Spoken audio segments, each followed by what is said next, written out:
বাংলাদেশে আনসারুল্লাহ বাংলা টিম নামে কোন দল নাই, এটা শেখ হাসিনার তৈরি করা। আপনারা জানেন সূরা কসাসের শুরুতে পড়বেন, কোরআন বলছে ফেরাউন সম্পর্কে আলোচনা, সেখানে বলেছে ফেরাউন কি করত, ওয়াজআলা আহলাহা শিয়া, ফেরাউন তার জাতিকে বিভিন্ন দলে দলে বিভক্ত করত, ইস্তাযইফু তাইফাতাম মিনহুম, তাদের একটা গ্রুপকে সে দুর্বল করে রাখত। শেখ হাসিনা সেই ফেরাউন, এই যুগের ফেরাউন হাসিনা বাংলাদেশের জনগণকে কেউ রাজাকার, কেউ আনসারুল্লাহ, কেউ অমুক তমুক বিভক্ত করে সে তার শাসন পাকা করতে চেয়েছিল। আপনারা জানেন এই সর্বশেষ যে আন্দোলন, এটা কোন দলের আন্দোলন ছিল না, এটা ছিল বাংলাদেশের ইতিহাসে এমন এক আন্দোলন যেখানে হিন্দু, মুসলিম, বৌদ্ধ, খ্রিস্টান ছাত্র, মাদ্রাসা ছাত্র, আলিয়া, কওমিয়া, ডানপন্থী, বামপন্থী কোনো ভেদাভেদ ছিল না, সব একাকার হয়ে ময়দানে অবতীর্ণ হয়েছিল। আপনারা জানেন, আমার মনে পড়েছে জেলখানায় বসে যেদিন শুনলাম হাসিনা পালিয়েছে।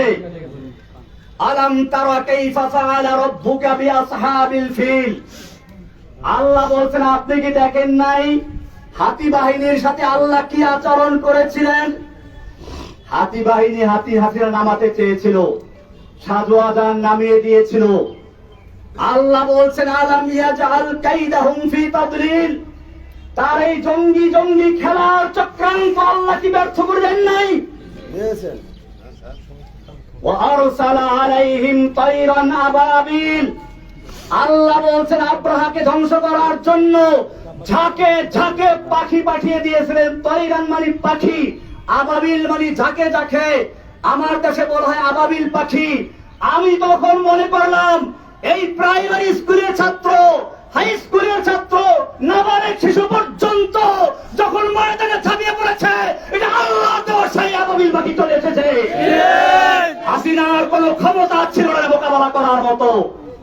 আমি ধন্যবাদ জানাই বাংলাদেশের সেনাবাহিনীকে সময় মতো পদক্ষেপ নেওয়ার জন্য, যে তারা কোন দলের আনুগত্য না করে বাংলাদেশের জনগণের পাশে দাঁড়িয়েছিল।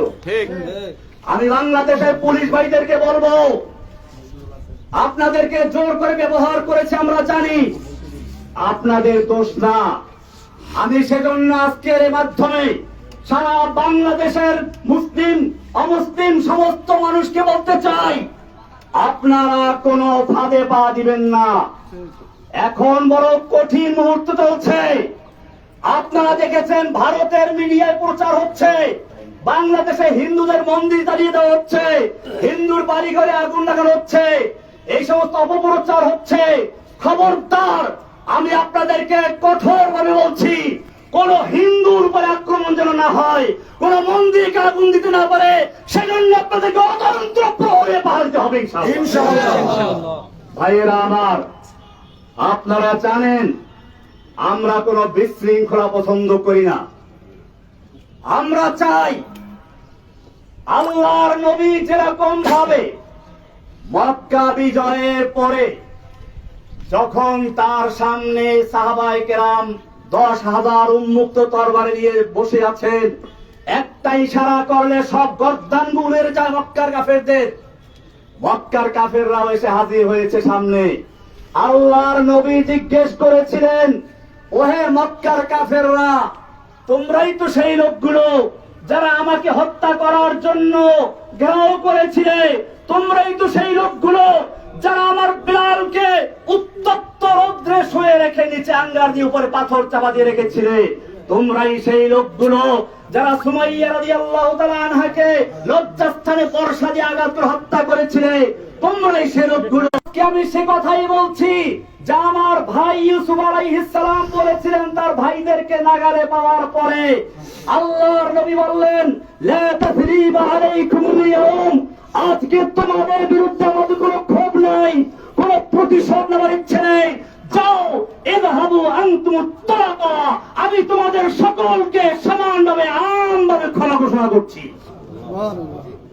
বাংলাদেশে আন্দোলনরত ছাত্র জনতা, মাদ্রাসার ছাত্র, স্কুল কলেজের ছাত্র, সাধারণ জনতা, আমি সকলের কাছে অনুরোধ করব, আল্লাহর নবীর এই মক্কা বিজয়ের ঘোষণাকে কেন্দ্র করে আমরা যেন এই বিগত দিনে যা হয়েছে সব ক্ষমা করে দিয়ে একসাথে একটা সুন্দর সমৃদ্ধ সাম্যের বাংলাদেশ গড়তে পারি।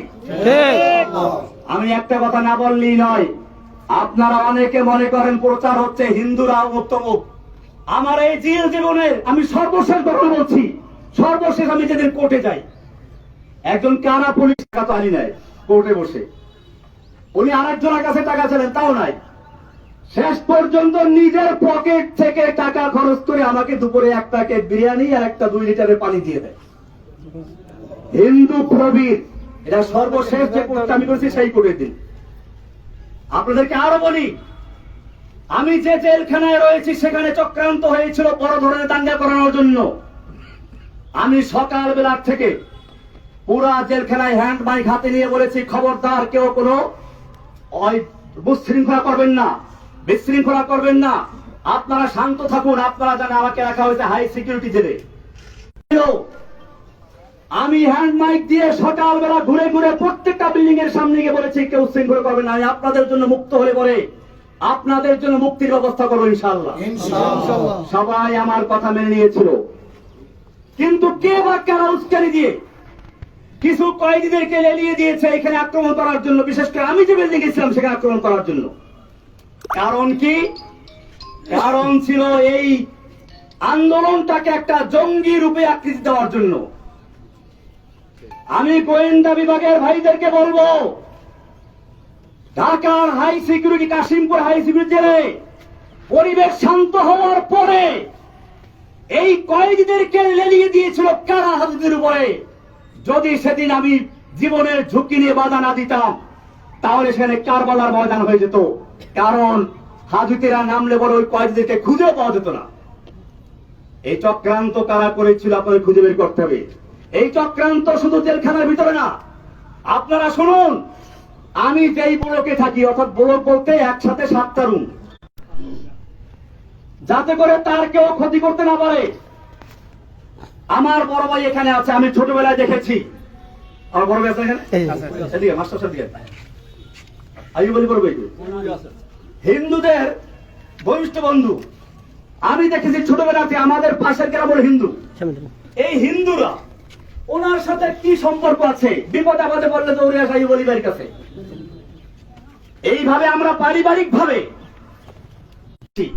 আমি ইন্ডিয়াতে পড়াশোনা করেছি, দেওবন্দের উল্লেখযোগ্য ছাত্র আমি দেওবন্দে পড়াশোনা করেছি। ইন্ডিয়াতে হিন্দুদের বিভিন্ন বাগানে গিয়ে ফল খেতাম।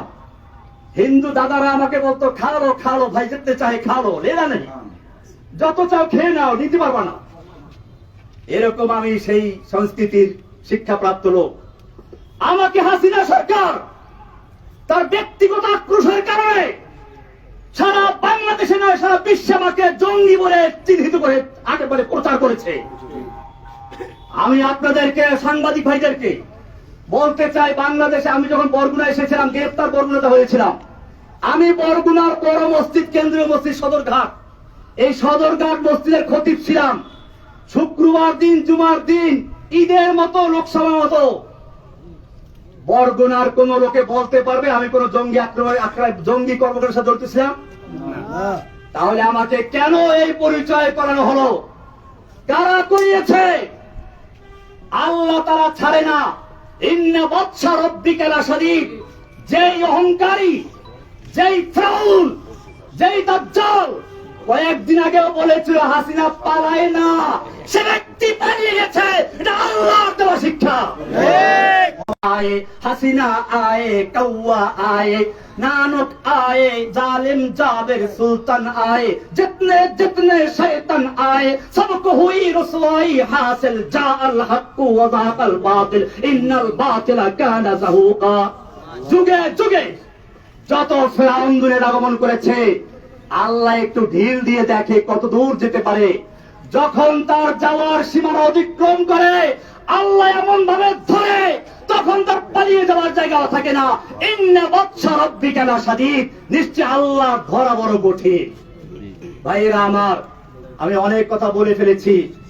আমার সর্বশেষ কথা এটাই, এই যে বিজয়টা হয়েছে, এই যে বাংলাদেশের স্বাধীনতা অর্জন হয়েছে নতুন করে, এই স্বাধীনতা অর্জনে যে সকল ছাত্র ভাইয়েরা, বিশেষ করে আবু সাইদ, সেই রংপুরের আবু সাইদ, যে ব্যক্তি নিজের বুকটাকে টান করে দিয়ে গুলির সামনে নিজেকে পেশ করে দিয়েছিল, আমার মনে পড়লো সেই ইংরেজ তার ইতিহাস।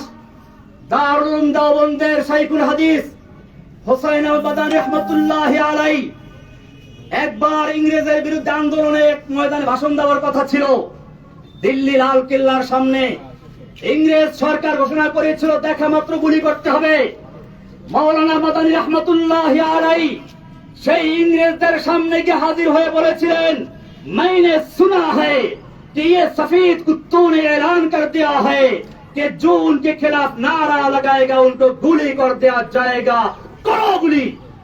যে আমি শুনেছি এই সাদা কুকুরের দল ঘোষণা করেছে যে ব্যক্তি এখানে বক্তব্য রাখবে তাকে গুলি করা হবে। আমি মাদানী হাজির হয়েছি, করো গুলি। এই বলে যখন তিনি ধিক্কার দিয়েছিলেন, সমস্ত পুলিশের হাতের রাইফেল গুলো ঝরঝর করে পড়ে গিয়েছিল। সেই ইতিহাস আর একবার পুনর্জীবিত করল আবু সাইদ, ফারহান ফাইয়াজ, এরকম আরো কত তাহমিদ, আরো কত ছেলেরা। আমি সেই ছেলেদেরকে আপনাদেরকে বলি, সেই আবরার নাম বললেন না, আবরার ফাহাদ, আমি বলতে এখন আর ভয় নাই, আগে ভয় পেতাম। আবরার ফাহাদের হত্যাকারী যারা, ওরা আমার পাশে একবার ছিল, এখন তাদের 5টা ছেলে পুরো কোরআনে হাফেজ হয়েছে। আপনি দেখলে বুঝবেন না যে তারা বইটের ছাত্র, তারা এখন মাদ্রাসার ছাত্র।